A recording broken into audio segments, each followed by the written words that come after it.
नमस्कार मित्रांनो, ठरलं तर मग या सिरियलमध्ये काय घडले आपण ते बघणार आहोत. इकडे प्रिया मेहंदीचा रंग काहीच आला नाही म्हणून ओरडत बाहेर येते. त्यांनाच खूप आश्चर्य वाटतं. मेहंदीचा रंग कुठे गेला असं विचार करतात. अस्मिता मात्र हसू लागते की नवरीच्या हातावर मेहंदी नसणारी पहिलीच नवरी असणार आहे. तिची सगळ्यांची रंगली पण तुझीच का रंगली नाही, काय झालं असेल असे प्रिया विचार करते. अस्मिता पुन्हा हसू लागते. म्हणजे प्रेम नाही तुझ्यावर अर्जुनचं. रागातच बाहेर जाते मेहंदी काढणाऱ्या मुलीकडे. कल्पना देखील फटकळ तोंडाच्या अस्मिताला बोलते की तुला तोंड गप ठेवता येत नाही का. रविराज त्या मुलीला पैसे देतो की चांगली मेहंदी सगळ्यांच्या काढल्यात म्हणून. त्याच वेळेस प्रिया बाहेर येते आणि तिच्या सनकन काना मागत येते. रविराज प्रियाला खवळतो, ही काय पद्धत आहे अशी. त्यावेळेस माझ्या लग्नात अपशकुन झाला आहे, आता लग्न नीट पार पडेल का नाही याची शंकाच मला वाटते अशी तन्वी बोलते.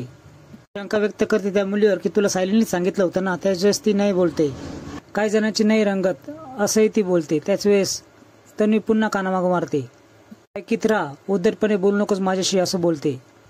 ती तिच्या हातातले सगळे पैसे काढून घेते. एक दमडी सुद्धा देणार नाही तुला असं बोलते. त्यावेळेस रविराज पुन्हा चिडतो.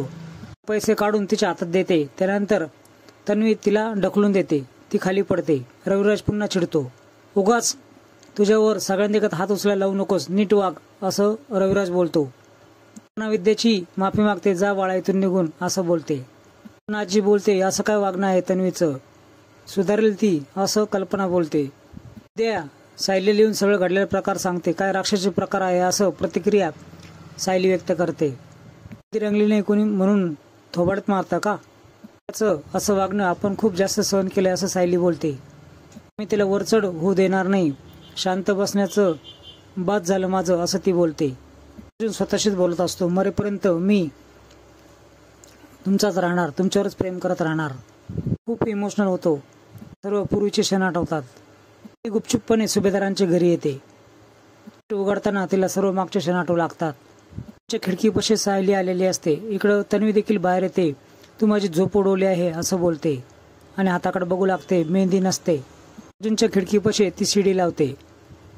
चढून ती अर्जुनच्या खिडकीकडे जाते. ती अहो अशी हक्का खिडकीतून मारते. अर्जुन खुर्चीवर बसलेला असतो.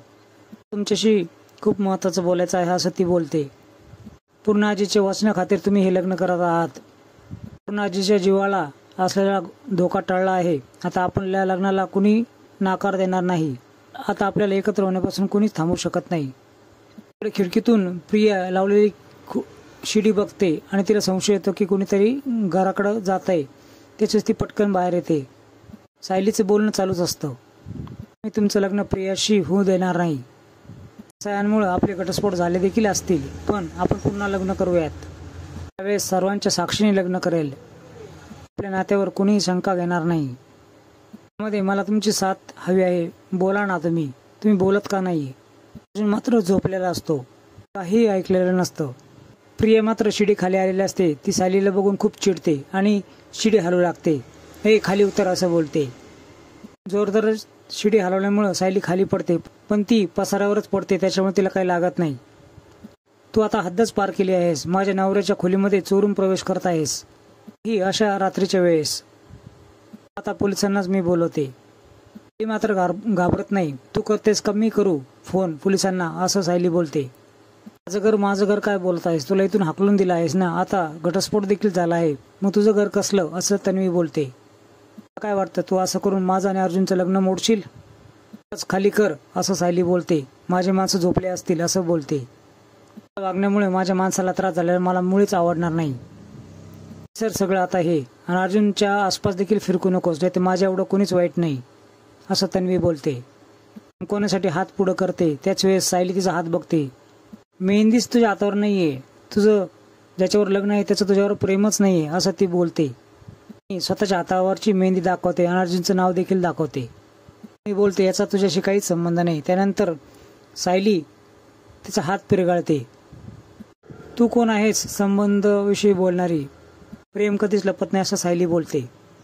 मी तुझं सर्व खरं रूप सगळ्यांसमोर आणल्याशिवाय राहणार नाही. हे तुला खपवून घेतात फक्त रविराज आणि त्यांच्या मुलीची प्रतिमाची तू मुलगी आहेस म्हणून, नाहीतर केवळच पितळ उघडं पडलं असतं. हात सोड असं बोलत असते. याच हाताने विद्येच्या कानामागं मारलीस ना. तिची काय बिचारीची चूक होती याच्यामध्ये. तुझी मेहंदी रंगली नाही कारण तुझ्यावर अर्जुनचं प्रेमच नाही म्हणून. कर्म होतं. नियती तुला दाखवते. नियती दाखवत होते की तुझं यांच्याशी लग्न होणारच नाहीये. ते देखील खूप चिडते. तू आत्ताच्या आत्ता निघ इथून असं बोलते. काही बडबडत आहेस असं बोलते. माझी बरोबरी करायला येऊ नकोस कारण तू कधीच जिंकणार नाही. सायली बोलते, हा तुझा आणि माझा लढा नाहीच आहे. हा सत्य आणि खोटं याचा लढा आहे. शेवटी सत्यच जिंकणार. ती खिडकीकडे बघते आणि अर्जुन सर मी येते असं बोलते. तिथून निघून जाते.